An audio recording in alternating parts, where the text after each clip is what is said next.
morning.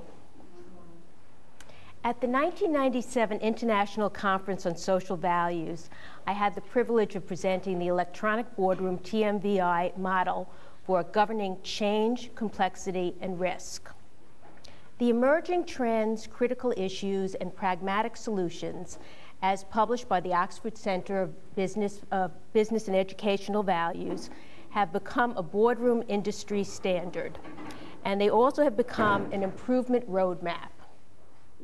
Since our best practices research is ongoing, during the informal think tanks, I would like to share our benchmark questionnaire and discuss your perspectives. When I first launched the model for boardroom change, some said nothing was broken and therefore nothing should be fixed. However, since then, debacles like the one that resulted in Enron's bankruptcy have proven that something was indeed broken. Some examples of priorities I mentioned then that are still relevant today are technologies for heightened security, information specialists on audit committees, crisis management and internet timeframes, employee complaints as an ethical lapse sign, and governance tools to manage change. In retrospect, topics that may have been viewed then as unrelated to core business, inappropriate for director levels, and clearly non-existent for budget purposes, have proven to now be part of urgent matters that affect you personally. CEOs, directors, advisors, investors, and pensioners face a big gap between proposed actions intended to restore confidence in this environment and the implementation of best practices, which must include non-financial factors. Clearly, there is an acknowledged need for objective, independent, and revised processes aimed at maximizing shareholder value. But how do we address this need? I reassert again today what I stated in 1992 when I created my registered trademark, and I said in 1997 here at Oxford, the TMVI framework and situation analysis tool works. It can track, assess, project, and manage strategic change. This tool enables the board to be a strategic asset of the company without interfering with management's role. So let's look at this approach to corporate governance. It is a pragmatic way to analyze the needs of a corporation and its board. I begin by focusing on the changing identity of the boardroom, how it must change to meet business needs. As we look at these issues, it is important to remember that the primary responsibility of the board is to maximize shareholder value. The board is the watchdog of the shareholders, and any deviation from this is simply unacceptable. Having said that, there are many instances where lines are blurred as one looks at social issues and ethics as they relate to shareholder value. In our consulting practice at Electronic Boardroom TMVI Solutions, we evaluate corporate needs according to 4 key factors which are reflected in our parent company's name, Technology Marketing Ventures, Inc. Let me walk you through each of these areas and demonstrate how they affect corporate governance. We begin with technology. Strategic systems designed to sell services, lower costs, create competitive advantage, enable just-in-time strategy, or protect important data are expensive. Therefore, they require board choices and sign-off. For instance, boards who approve telecommuting, backup, and contingency plans as part of their Y2K conversion plans enabled companies to survive 9/11 effects. Boards that did not approve the funding for such plans found their companies without the foundation to recover operations after the disaster. Since disasters are inherent in a global, volatile, information-accessible world, IT issues need to be not only on the board's agenda, but on the board's top priority list. In order to prioritize, a board must understand the fundamental IT principle. Automation, information, and knowledge technologies must be aligned with strategic business goals. Without execution of this principle, a company will clearly fail to maximize shareholder value.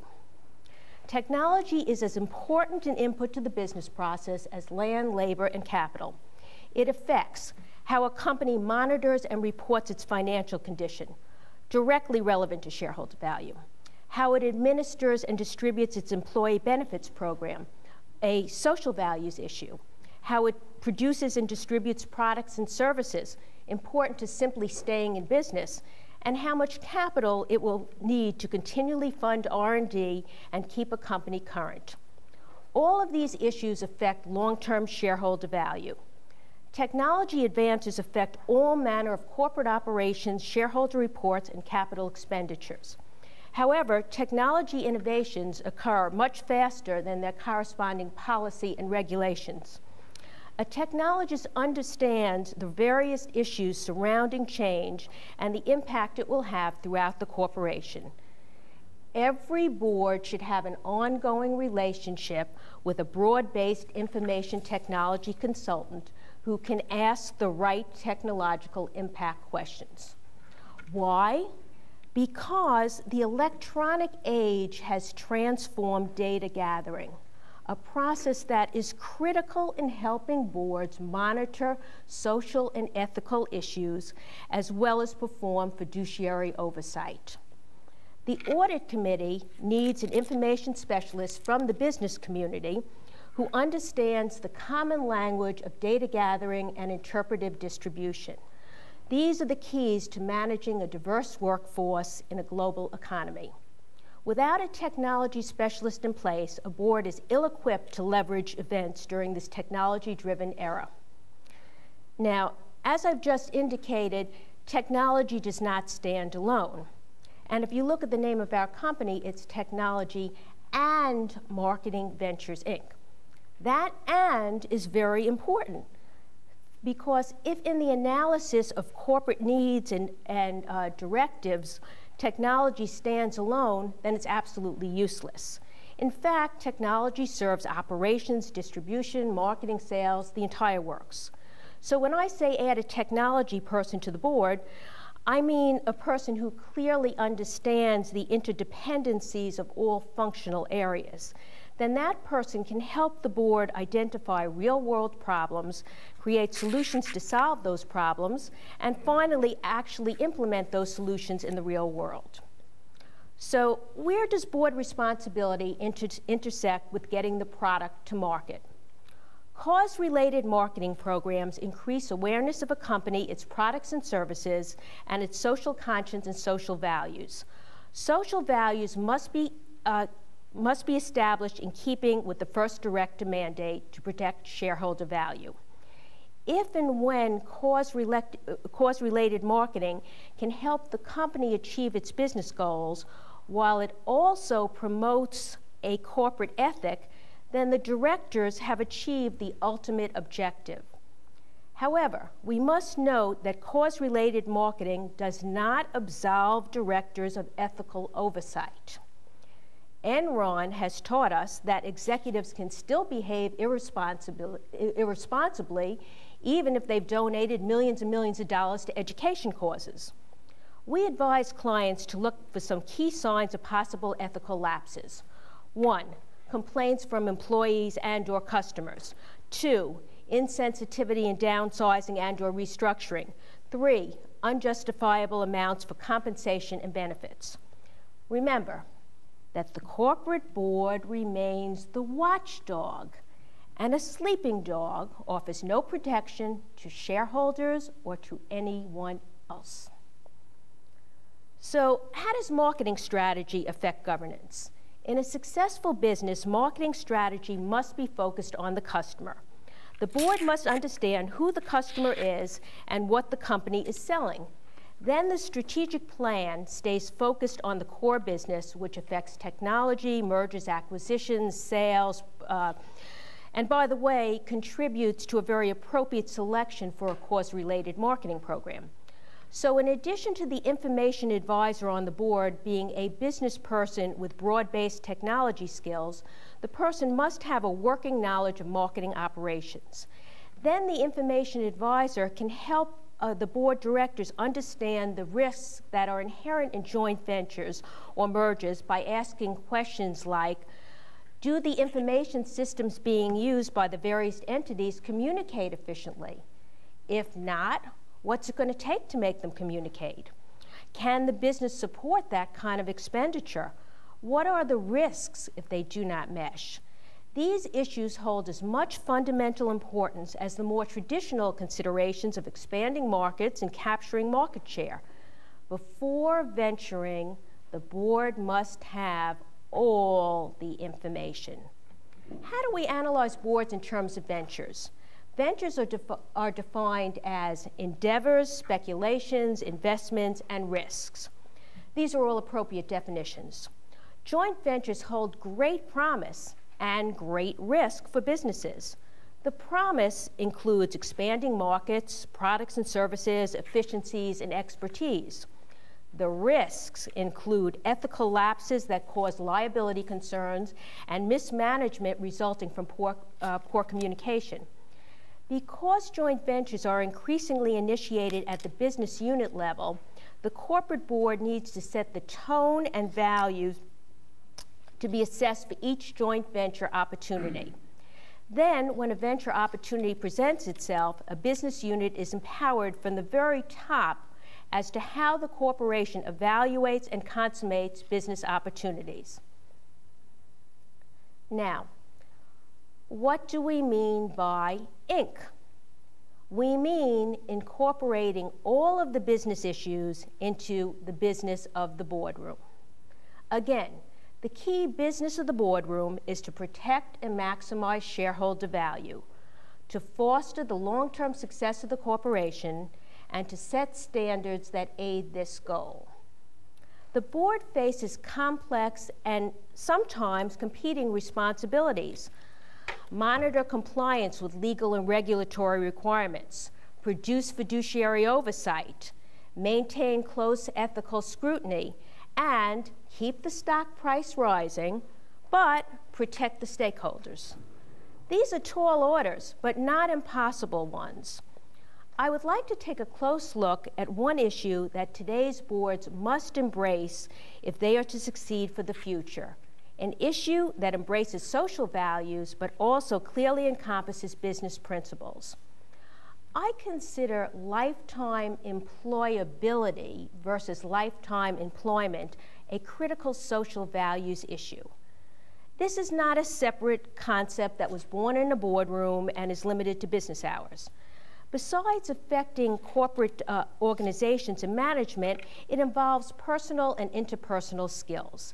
And the employability issue transcends all traditional boundaries. So, for example, in borderless cyberspace, nobody knows whether you graduated from Oxford, nobody knows what your race is, nobody knows what your gender is, or even what time it is. Thus, technology is not just changing products, machines, or devices, it is affecting a cultural change. It requires getting educated in fundamentally different ways and in fundamentally different social behaviors. Moreover, this education is not just for technocrats, it is for overseers as well. Overseers must be aware that the internet also acts as a marketing distribution channel and a venture with many diverse partners. That means boards may have to tackle head-on the tough social and legal concerns that emerge from troubling issues such as illegal activities, intellectual property, safety, privacy. These issues also present exciting opportunities for new types of companies and services, but may require employees with different skill sets to immediately serve the market. No, companies cannot promise lifetime employment, but with a commitment to constant training and education, companies may be able to guarantee lifetime employability. The board needs to think about making every person more valuable. because the alternative is an angry, uninvolved, non-adaptable labor force which can clearly topple a corporate business plan. The board needs to consciously support investment in the people who are at any point in time are the company. If the employees are not adaptable to changing business directions and unforeseen market conditions, the company may not survive. And this is where responsibility to shareholders intersects with the long-term interests of the stakeholders. Survival of lean organizations requires values. Values are what enable people to navigate through the changing business landscape. The value example has to come from the behaviors of the management and an independent board. I've talked a lot about today's boards and how I think they have to adapt to an ever-changing business culture. Now I would like to get a bit more specific about how a board for the 21st century can be structured. Structurally, the board is the final authority in a business enterprise. Accordingly, it is responsible for ensuring that the business in all parts of the world and in all entities is conducted in a socially and ethically responsible manner. Most boards feel that this responsibility lies with an independent audit committee. The committee needs either an ongoing relationship with a business information consultant or a committee member with the TMVI profile. This advisor will enhance the board's perspective by identifying critical issues at the intersection of technology, marketing, and ventures, and by providing knowledge strategy expertise. The next recommendation is to get more value out of the board management stakeholder relationships via a permission-based global board architecture. This allows directors to attend board meetings without regard to geography, enhances capabilities in terms of management crisis, and utilizes automated boardrooms with high-end capabilities. To ensure effectiveness, the board must create a new advisor position. A boardroom management consultant must be involved in creating the intra-company architecture, analyzing director needs, monitoring milestone tasks, and coordinating among diverse companies. Whereas using technology for online business and online education is the norm, most online boardrooms require an assessment before they can achieve director effectiveness. We need to meld space-age virtues like speed, precision, and efficiency with age-old values like service quality and financial strength. The times dictate super directors, and being one means understanding that board loads are rising and that timing does count, even in routine boardroom communications. So let's write into the boardroom charter, use video conferencing and secure computer chats, assess board member interactions, and assess shareholder and stakeholder information architecture. Of course, for a global automation information and knowledge strategy to work, a corporation must have in place a boardroom systems architecture. Perhaps next time we meet, we can explore incorporating into that architecture the public policy findings from the new Oxford Internet Institute. At Electronic Boardroom TMVI Solutions, we are developing an ever-expanding community. We invite people who are concerned about boardroom management issues and who are committed to finding solutions to the challenges we face. Some of you have already joined that community and were here with me at my 1997 briefing. During this week's informal think tanks, I look forward to meeting those I have not met before and have you join in the dialogue. Thank you.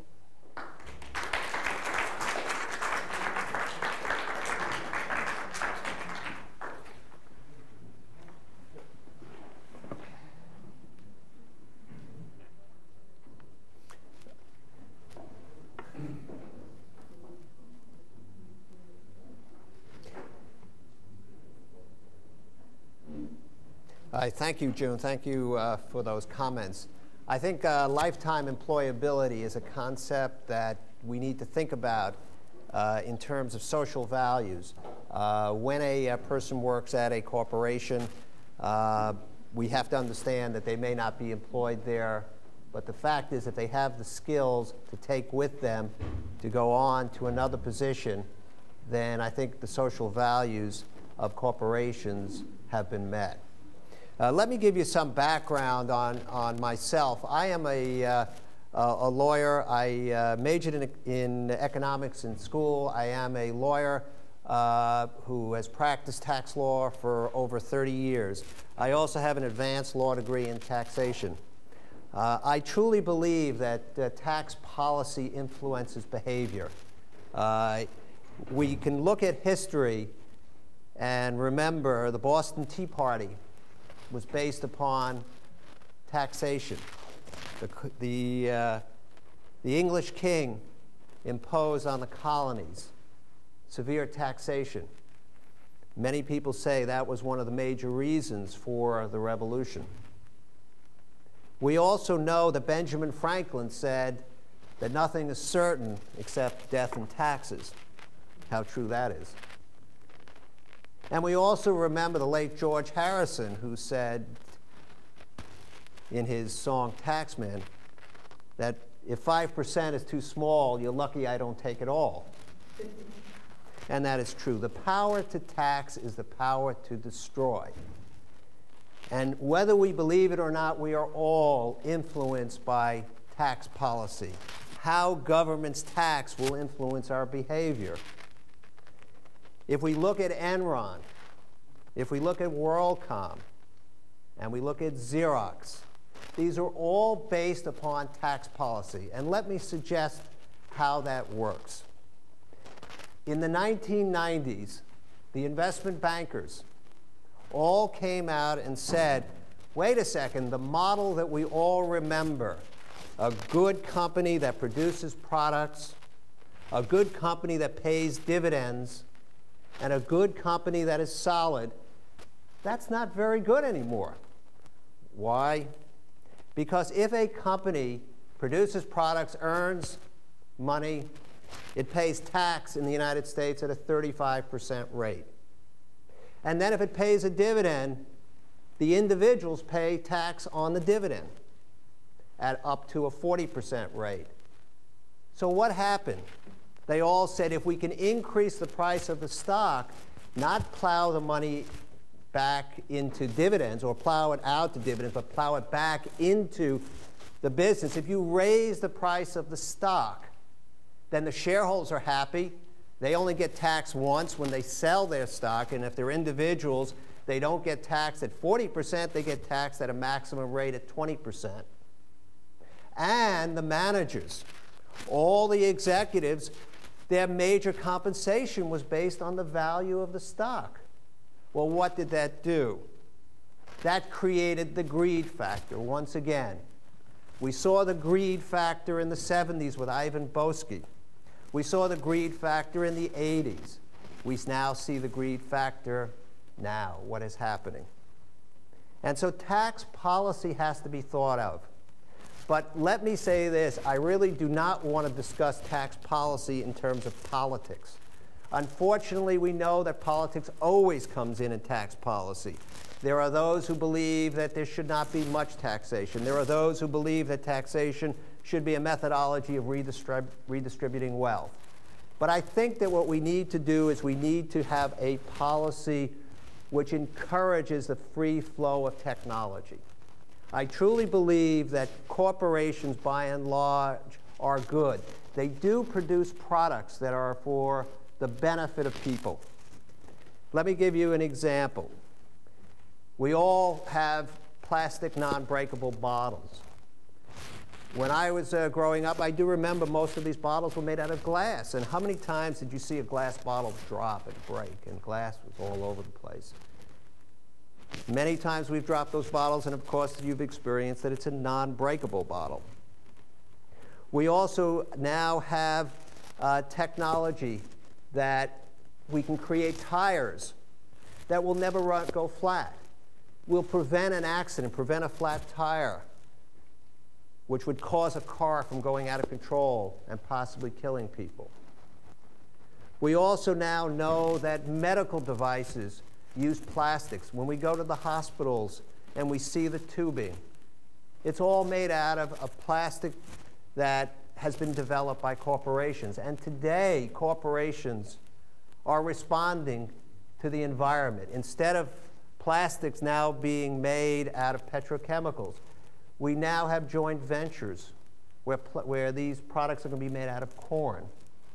They're going to be made out of biodegradable materials that we can just dispose of and will biodegrade. I truly believe that companies are on the threshold of social issues that will better mankind.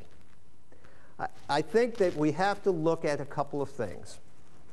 First, we have to remember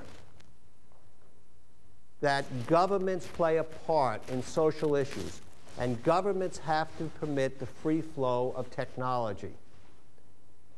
Many of the Western countries have tax treaties with the United States. For example, the United States and the UK have a tax treaty.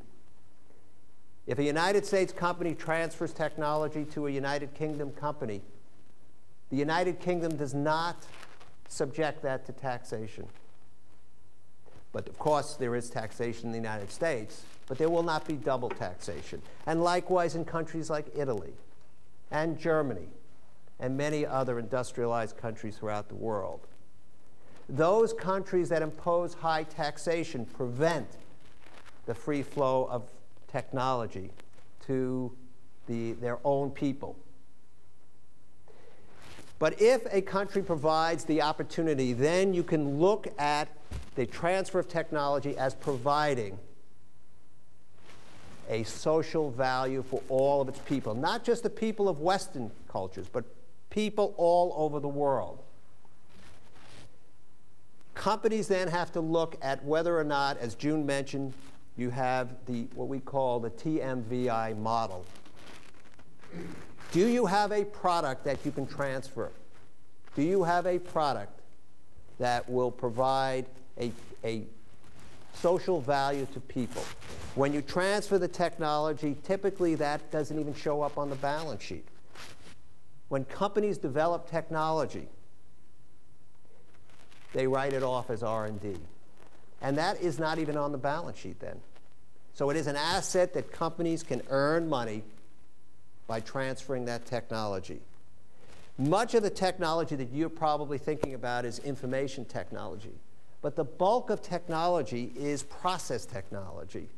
That is how we produce goods, how we produce products. And I believe that by enabling this transfer, we do increase the quality of life for all people around the world. Once a company develops technology, then they have to decide how they want to market it.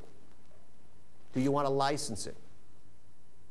Do you want to sell it? And also, do you want to venture it? Some of the greatest technologies there are in the world are the result of joint ventures with companies. As I said, this new joint venture with Dow Chemical and Cargill, which is an agricultural company, is really setting the standard for the future. And what they are creating is the use of unlimited supplies of corn and ethanol, which is going to be used to produce plastics in the future. And you know, as you remember in The Graduate in 1967, the future is plastics. And it is true. And it still is. But not from petrochemicals. The future is plastics in renewable energy sources. That corn can be grown all over the world. And we don't have to rely on oil to produce plastics in the future. And just think about, where would medical devices be without plastics today? Without the tubings? And the idea of just taking the medical device and just throwing it in the ground and letting it biodegrade. It's a wonderful thing if we can produce it all over the world.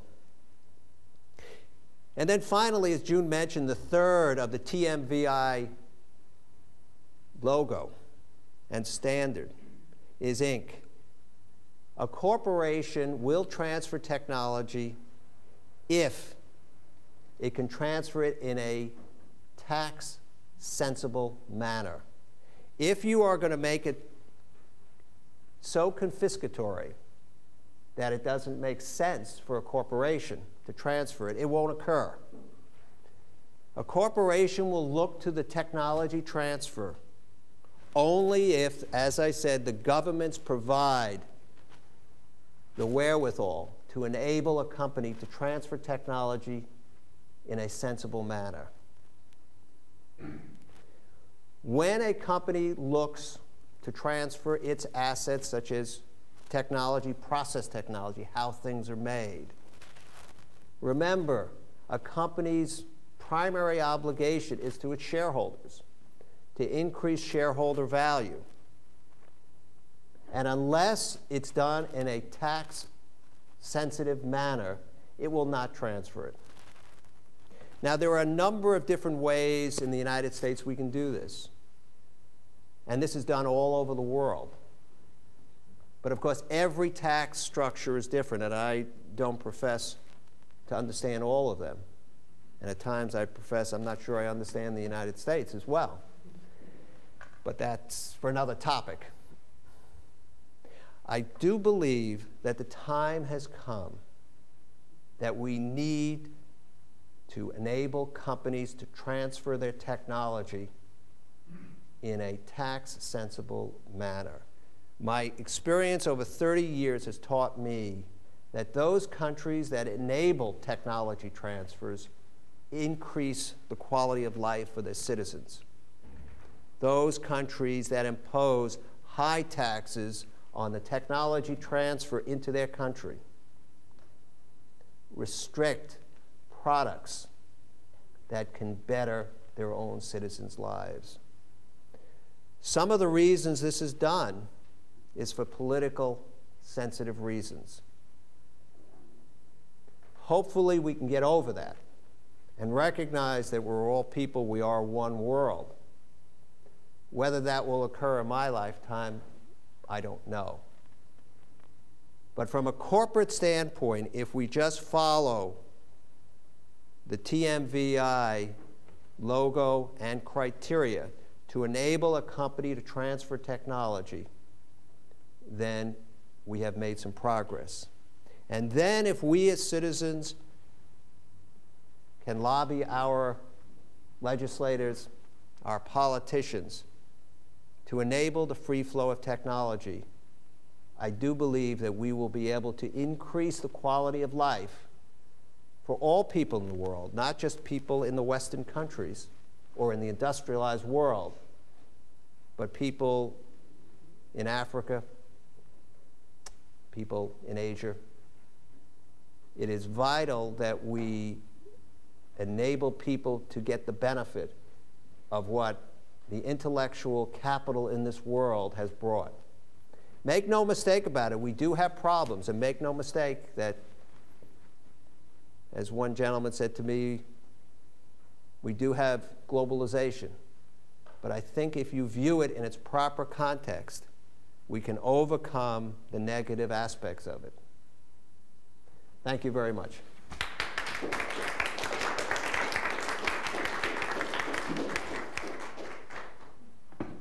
take this. Joe, I don't know if he's... Yeah, sure. Putting the boardroom into cyberspace.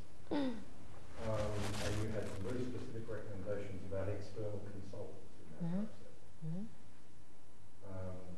The last survey I read was a Pricewaterhouse that surveyed global boards and showed that 40% of board members were totally IT illiterate, had no policy or strategic sense of IT policies that might be taken or might not be taken. So board IT illiteracy is one of the fundamentals in the whole corporate governance. Absolutely. Structure.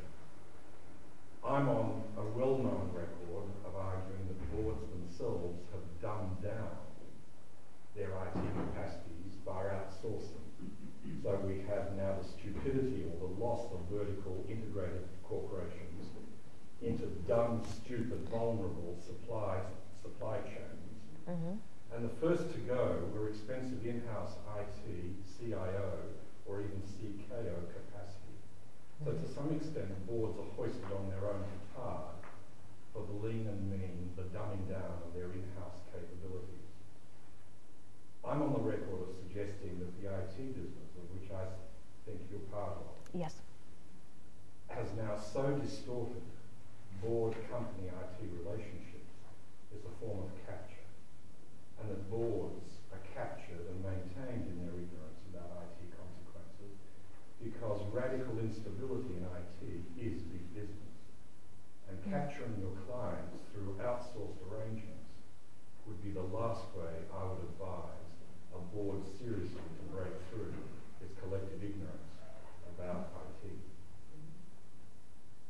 Are you part of this capture game, or are you part of a new in-source? I think it's quite the opposite. I'm not sure I understand what you mean. I understand large-scale outsourcing, and I've been around technology long enough that I've lived through, you know, first you centralize, then you decentralize, and then you go through the same thing all over again. 5 years later, you find out that you need to lower costs. I think it's a mindset that's really important, and boards have always had people who really understand finance. I mean, most of these board members, I'm a professional director, and I've been involved in the corporate boardroom community since 1981 when I was on the IBM Credit Union board. And they can cut through the financial statements and go right to the footnotes. It's just incredible. But they don't have, a lot of issues came up. If you look at what happened with the dot-bombs, issues came up. And even when board members knew something, they didn't have the right questions to ask. Or if somebody answered something, they couldn't answer it back so that they could appropriately make the right decisions. And that is an expertise. As I said, technology is part of a production process. It is as important as land, labor, and capital. And perhaps the board does need, in the same way you have an investment banker advising you on your capital, you need an independent technology person just to ask the right questions and make sure that the right considerations are being taken into place. And more so in this global environment where it's water, water everywhere without a drop to drink, it really gets to a point where you need somebody who has been trained over the years who understands data gathering. Now, this is not necessarily new tech thinking. This is the tech thinking that people learned in systems analysis going back in the early 70s, of how do you gather all that data, and then what's really important about it? How do you pull out what's important? How do you apply it to... Rephrase that. If Enron and company are showing us the conflict of interest between auditing and consulting, I'm hearing in your speech a very close parallel in IT auditing versus IT consulting. And to have IT consultants online to advise, to help, etc., if we could draw the parallel of providing some kind of IT audit function, I suspect that much of that is only a lead into long-term IT consulting where real revenue is. Well, I think one of the things that if I might just... Sure. June had said, if you recall, her key point besides lifetime employability, she did say that she was recommending that the board have a full-time IT person as a member of the board on the audit committee. The very point you were making, which was that will enable the board to understand IT and not rely on somebody outside who is being paid to advise somebody else, but that this person directly has the fiduciary obligation, the legal responsibility, both to the shareholders as well as to the employees.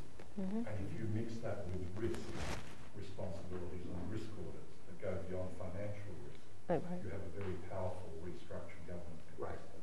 Right. And again, if you look at what she has said, lifetime employability, what we're saying is that corporations owe a responsibility to their employees that if we fire you, then you have the skills to go out. You don't have to be retrained.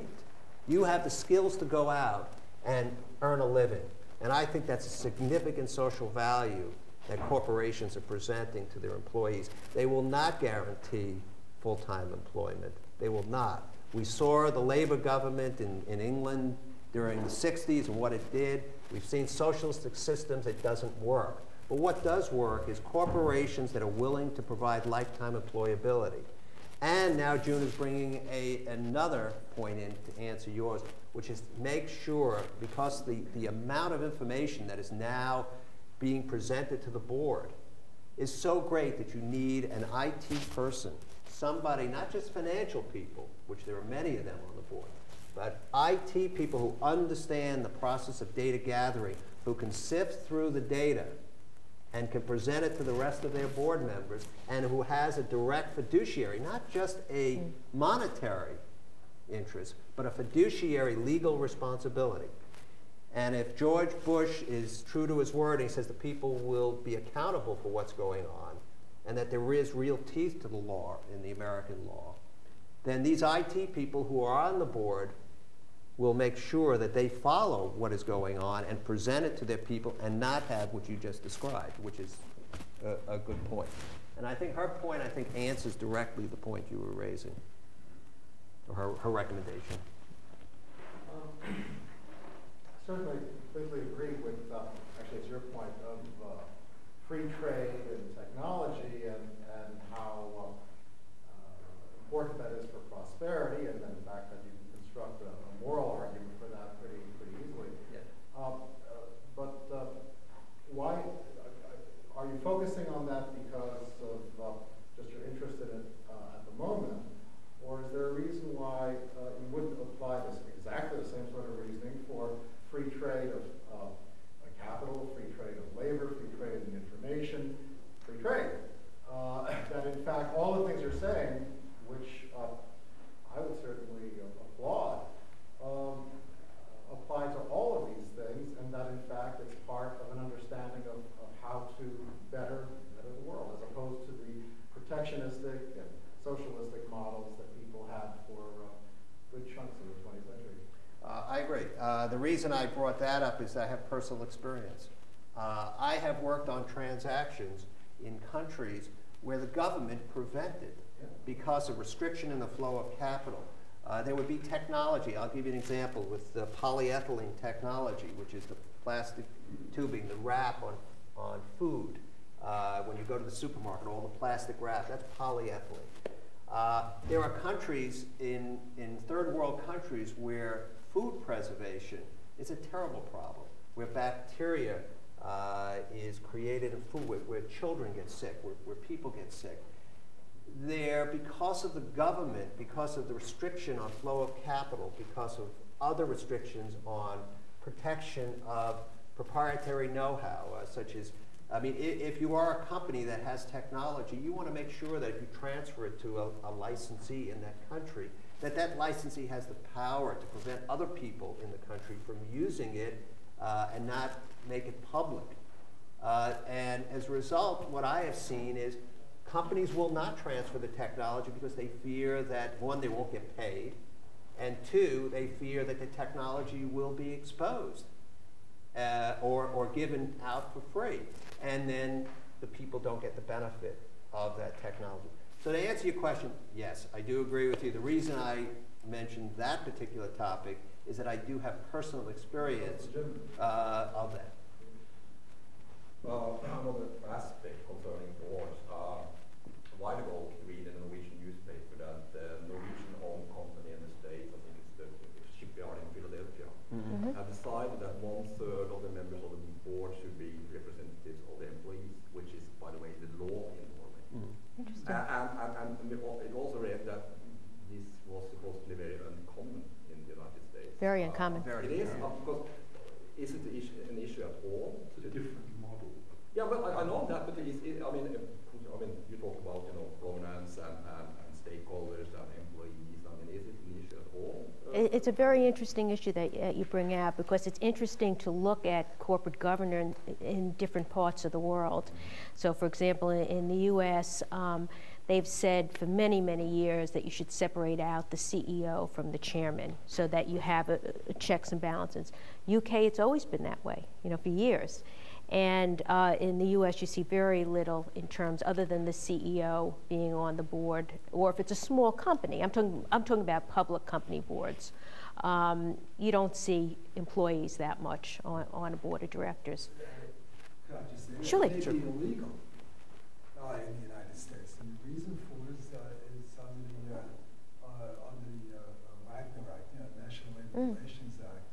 The problem is that act made employees separate and apart from employers, and all of the enforcement decisions kept emphasizing, because of the abuse by employers, taking over employee unions, for example, making them company unions. They kept this major divorce between the two. So in the United States, not only are our employees not on boards, it may seriously be legally questioned whether they can be. No, it's not illegal. It's not illegal. If you have employees on the board, Right. you can't have a union. Correct. Of those employees. That's correct. That's how it works. Because they're managers. While I'm not a labor lawyer, let me just give you what I think I know. The historical nature, you're quite right. I mean, obviously, management and labor were always at odds with one another. And then labor, when they became a collective bargaining unit, that became an issue. How does labor then become part of management and negotiate with itself, which is your point, which is a good one. United Airlines, I believe, has a majority of directors or are elected by the employees. But most of the times, it is not the case. Employees do not, because, again, we've got labor and management. And if labor becomes management, then you're negotiating with yourself. And that creates some issues. Here's one other point that's important about that is, from a structural perspective, the board's job is advisory. It is not management. It is not day-to-day operations. They're supposed to have enough expertise so that you can oversee it and you can ask intelligent questions, but you're not management, and you do have a different perspective coming from management. I mean, I've been on both sides than looking at it independently. So the focus right now is more toward independent directors. But you really do need to be a super director. There's a lot of stuff out there, and you really need to get a handle on it. And that's why we came up with the methodology of what framework do you use? How do you manage all this information? Do you have a place to hang your hat, to put it in? Just a comment. I think in Scandinavia, this is viewed as one of the strategies in order to secure industrial democracy. One of the strategies is putting representatives of the employees on the board. There are many of the strategies. It's interesting. Yes. Yeah. Just so we know that in Norway, it's just now been passed a law that allows for quality of women in the board, because there are so few women at the board, and that creates some disturbance, and the government just now passed the law allowing quality of women into the board in order to get a percentage of it in the board. Interesting. Yeah.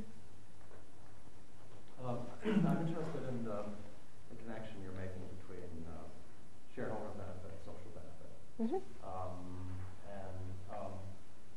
If you take a case like, well, the primary thing is shareholder benefit. Take a case like, say, the Pinto case, right, where you have a situation where you have a product that's apparently very dangerous. You get your people together, it blows up, kills people. You get your people together, and they say, look, we can do a recall, but we're going to take a bigger hit if we do a recall than if we tough it out in court. Okay. How would you handle a case like that? As a board member, speaking from who? As a board member making the decision, or as management, or? If the choice is, right, we're going to take a bigger hit by doing a recall than if we, I'm sorry, we're going to take a bigger hit if we do a recall than if we tough it out in court. I like the Johnson & Johnson model. And nobody did a better job than they did, where they came out with the Tylenol scare. They came out right up front and they said, yes, we have a problem here. It shouldn't have happened. Somebody did something. We don't know what happened, but we're not going to take any further chances. They addressed it head on, honestly. They pulled it off the shelves. It cost them a fortune of money. They threw everything away. And the company's doing better than ever. But that's... And so that's a way of handling it. But, I mean, are you assuming that the company, what if you have to make the assumption that in doing that the company will do better, or at least in some cases say, you know, shareholder benefit may take second place if there are very clear and present, you know, dangers, say, to the social benefit? Well, the first thing is a company has to follow the law. Of course. Right. Yeah, let us suppose. Yeah. Well, no, the reason I say that, the Pinto case. well, They didn't do anything when they well, got sued, but they got off. well, but here's the thing. I don't think that would happen today. I mean, that was the 70s. I don't believe. Have to come up with a new case. Well, no. I think that people are much more aware. If you know that the product, the first thing you'd want to do is check with legal counsel, determine whether this is an inherently dangerous product. You know, in the United States, we have this concept of what's called strict liability. And, you know, in law school, you learn about what's called torts.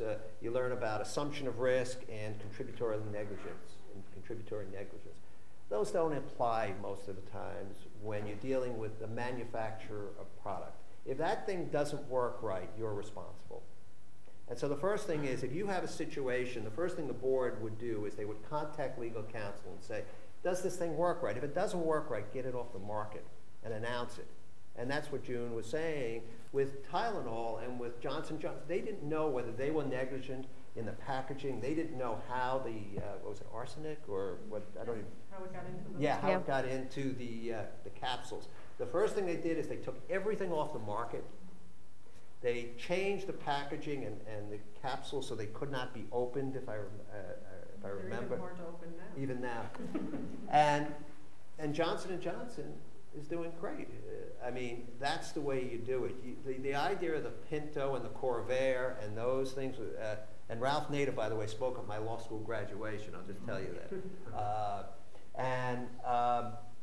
That I really don't believe, maybe I'm naive, it's possible, that would happen today. We have changed. I think we do have people who are more responsible than ever before. We still have people who are greedy, but we have people who are more responsible. And so I would think that we would get this off the market right away. And I think the Johnson & Johnson case would really indicate that. One quick point. Apropos to what you were saying, here with all these different crises happening, the board has to be notified very quickly with all the information in one place and speak with one voice and one set of standards. And if you're not first automating the boardroom, I mean, you can't have any knowledge until you first automate it, then you create information, and then you first have knowledge.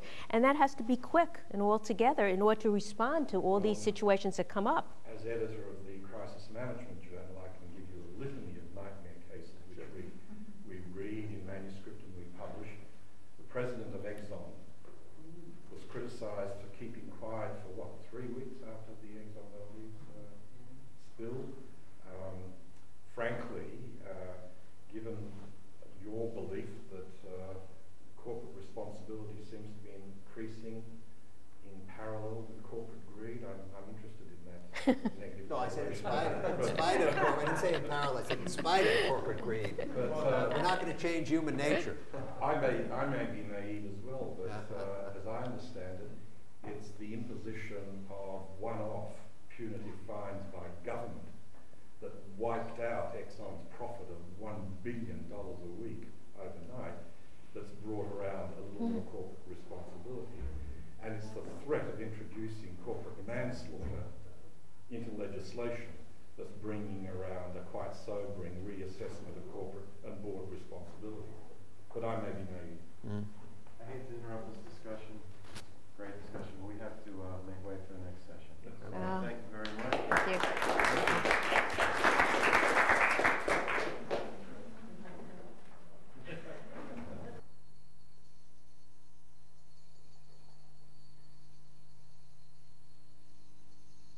Did you want to walk through to the door?